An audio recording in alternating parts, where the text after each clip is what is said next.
So basically, Toriyama's having a go at making his own GT. Dragon Ball content. If you told us about a year ago that we were going to see Goku turn into a kid again, we would have been a little bit skeptical. After all, it is one of the least popular choices that GT ever made. Enter the Dragon Ball Daima announcement, and we already see people dubbing it as Toriyama's GT, and utterly condemning it. And whilst there is a lot of positivity regarding the crisp animation of the trailer, there are some people out there who are asking us this. Do we really need another Dragon Ball GT?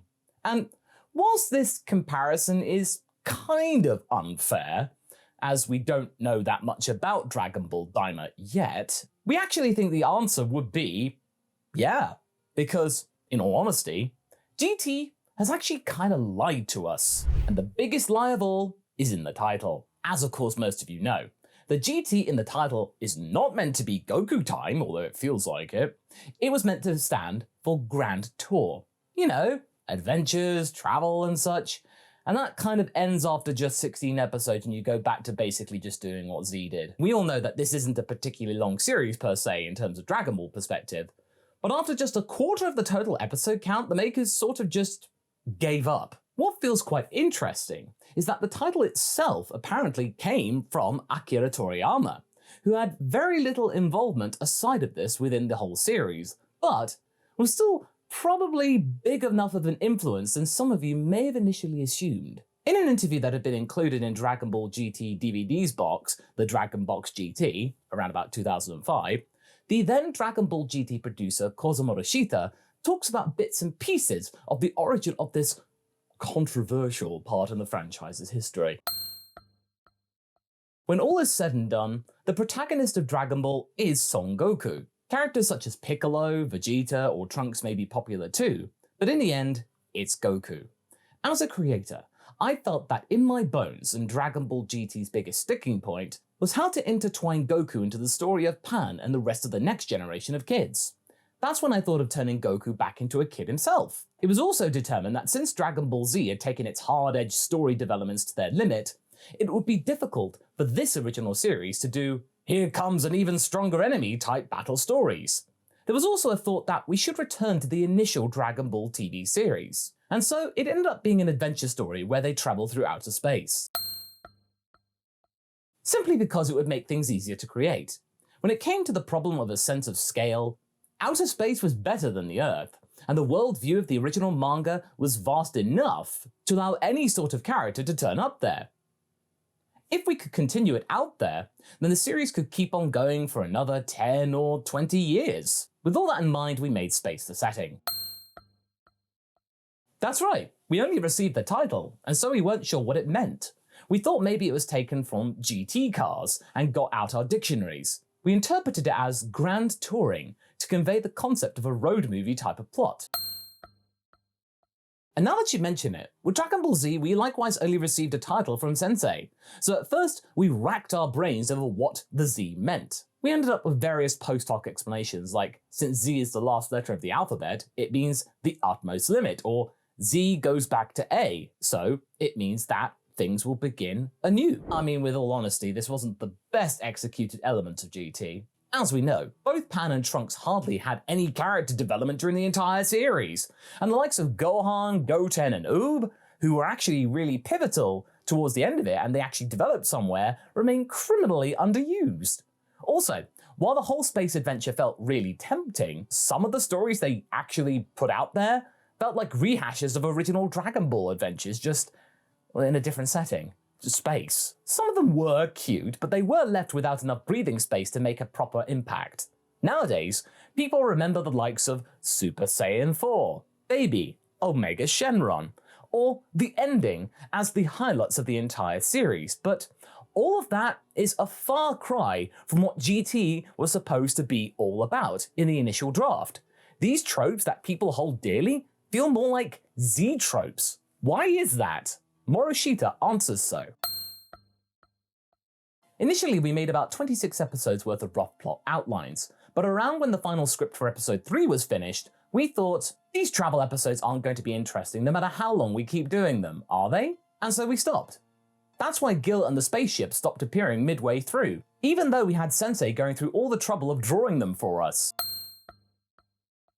We thought up an entire planet of prisoners and various things like that, but we could make countless such episodes, which on the flip side made them boring. So during meetings, the direction emerged that a story where the Earth is in danger would be good, and it would be interesting to have enemies with strong personalities appear and have the story revolve around battles with them.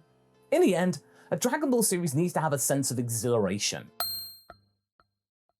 No, it was a natural shift rather than a sudden change in course. When Goku's not the main character, the story gets out of hand, or perhaps I should say it becomes unstable. After roughly 500 TV episodes and over 15 movies worth of Dragon Ball, I can tell that Goku is no ordinary character. For instance, back with Dragon Ball Z when there were episodes with characters other than Goku fighting, even if the ratings didn't suffer, younger viewers lost interest. Adults watch for the story, so they can still enjoy watching how things play out even if Goku doesn't appear. But children watch for the characters, so you have to have Goku appear.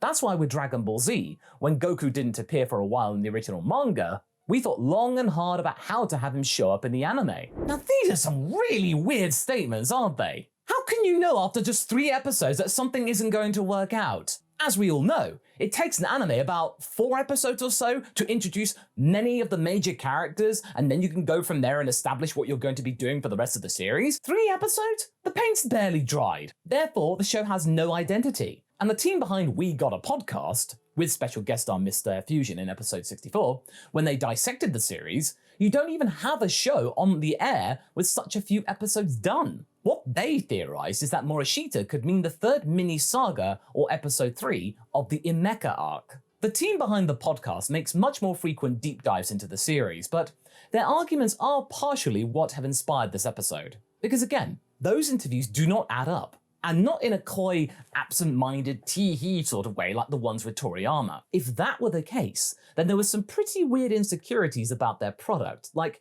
they knew they were going into this without a proper game plan. Say what you will about Super being secondary to the original in rehashing ideas, but at least they felt somewhat confident in their product, like they hoped that this would be Super. GT, not so much. Toriyama had just stopped. Dragon Ball Z was still popular. They needed something. It seems to be almost ashamed of the adventure-based legacy it tries to emulate, despite it supposedly being the foundation of the series. This has always been weird to me. And despite GT slowly taking its place as a bit of a cult classic these days, its treatment of the tour itself will always be one of its biggest sins. Now, let's move forward to 2023 with the presentation of Dragon Ball Daima. And we still don't know all that much. What we do know is that everyone becomes a kid, meaning that more characters will be relevant, because everyone's in the same predicament.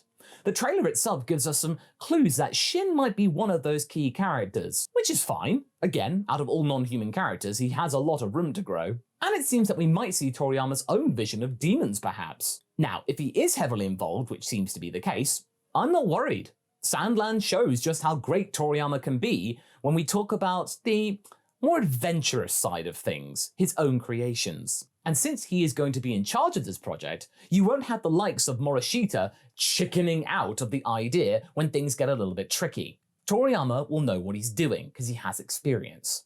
And listen, one of the fears that the fans have is that Daima is here to replace Super, that we're not going to be getting Moro, Granola, or anything like that. We're just going to be getting Dragon Ball babies. That's not the case. Something that we ourselves haven't considered before is that maybe they might need more material for Super to continue. Wait, what?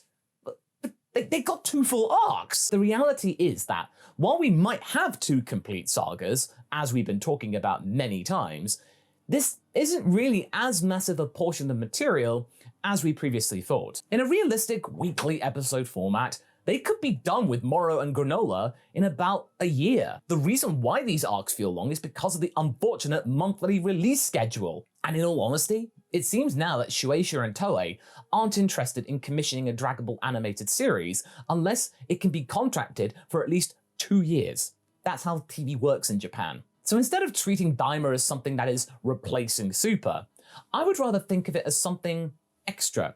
A nice little way to celebrate the 40th anniversary of Dragon Ball as a whole. of what came before, the adventure aspects of the original series in GT, the familiar characters from Z, and the more magical aspects that were introduced to us in Super. Again, we might finally have a show that fulfills the premise that GT failed to deliver on.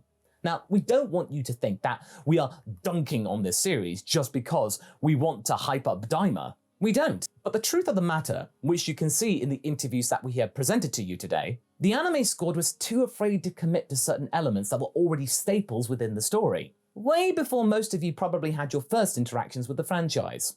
And to many people outside of the US and the UK, Dragon Ball is so much more than Z. And the original mystical journey is a great part of that. Would we have a younger generation there instead of Goku? Probably. But there is some undeniable hype about seeing Goku with his power pole once again. Less beam struggles, though the one in the trailer was pretty cool, and maybe more martial arts based combat. More so, more places and adventures means more lore. We have always been saying about how underutilized the Dragon universe is, so let's just give it a chance, everyone. After so many years, we're getting something that can rekindle the spark of the original for the modern audience. But if you're not a fan, well, we can assure you, Super is not going anywhere. We are going to see that rematch with Black Frieza for sure, and they are most likely not done with Broly either. View this as sort of a new branch of the tree, rather than something that is replacing stories that you know. And besides, we kind of still don't know what we are fully going to expect, which is exciting in of itself. Especially after the adaptation of the superhero movie and a year of predictability, we will take some excitement for next year. So yes, even if Daima is Toriyama's GT, maybe that's for the best. After all, who better to take us on another mystical adventure than the guy who started it all?